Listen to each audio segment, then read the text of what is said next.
Hello, welcome to Old Nerd Reads his Marvel Comics in Order. This is episode 20. This time I read Marvel Team Up numbers 41 and 42. We're right at the tail end of 1975 in my Marvel Comics collection. These are some of the earliest Marvel Team Ups I own. These are the first two issues of a 4-issue story arc involving the Scarlet Witch, Vision, and Doctor Doom eventually, but not in these two issues just yet. These copies are pretty nice, very fine minus to fine plus condition. I'd say they're pretty nice shape for being almost 50 years old now. 50 years old. More Sal Buscema. What wasn't Sal Buscema drawing back then? I swear half the videos I've done so far have had Sal Buscema artwork. Not complaining. I like him. I like him a lot. This is a neat story. Bill Mantlo wrote this. A lot of the letters pages in Marvel Team Up had been complaining that they were just one and done stories. Each issue was just kind of the writer was just, I guess, just mailing it in. Superhero meets superhero. They fight, they make up, they fight the real bad guy, the end. And a lot of the letters in these earlier Marvel Team Up issues, letter pages, were complaining that you need to have better plots, you need to have multiple issue storylines. So this seems to be them responding to that. This is a 4-issue story that happens here. These are the first 2 issues of it. But the Scarlet Witch is basically drawn back in time by this Cotton Mather fellow who is from Salem, Massachusetts, 1692 during the witch trials. And he brings the Scarlet Witch back with Doctor Doom's time platform.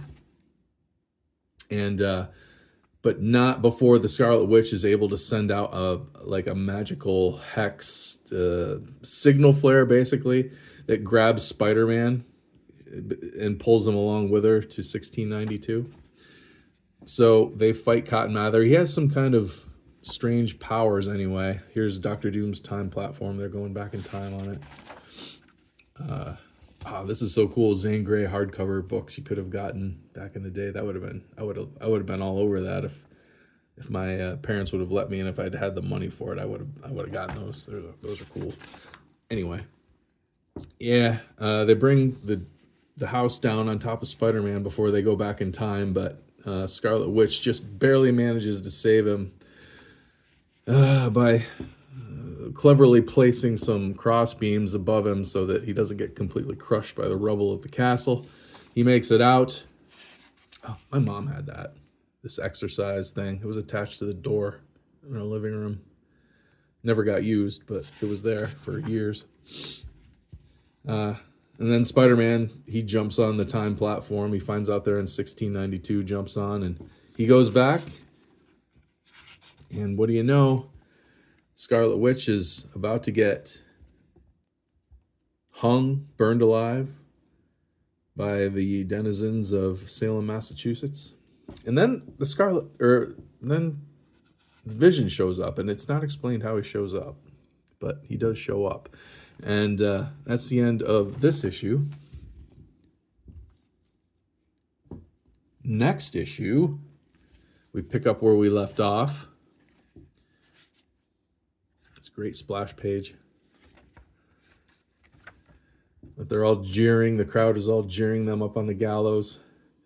And this naturally ticks everybody off when you get rocks thrown at you. It makes you mad. So they fight back.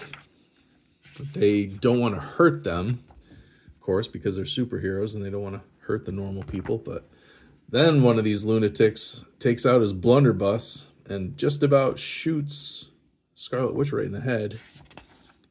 Which naturally... Oh, this is... I had to look this up.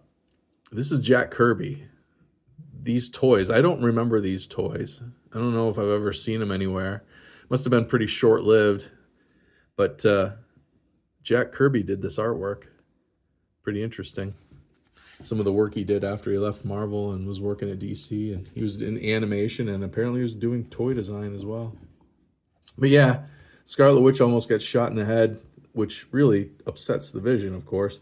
But he's zapped by Cotton Mather's crucifix.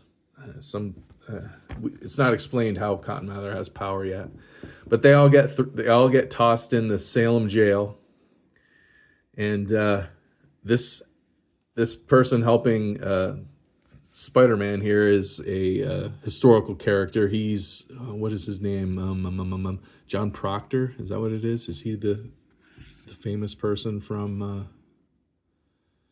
Yeah, John Proctor. He was one of the people that was killed during the witch trials back then. But these are all the people in Salem that were put in jail for witchcraft.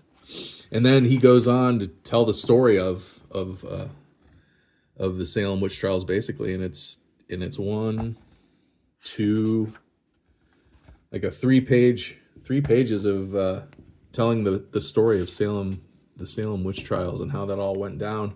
Pretty interesting. But then, of course, Spider-Man breaks out, wakes up his friends, and they get out of jail. And Vision and Spidey, they head off to investigate a strange light out in the woods beyond Salem. Scarlet Witch, she isn't feeling too hot yet, so they leave her with John Proctor's wife to get better. So they follow out into the woods, and here's Cotton Mather, and he's meeting up with this Dark Rider character, who we don't know who he is yet, but he's the master of John Proctor. And then, at the very end, guess who shows up? Dr. Doom.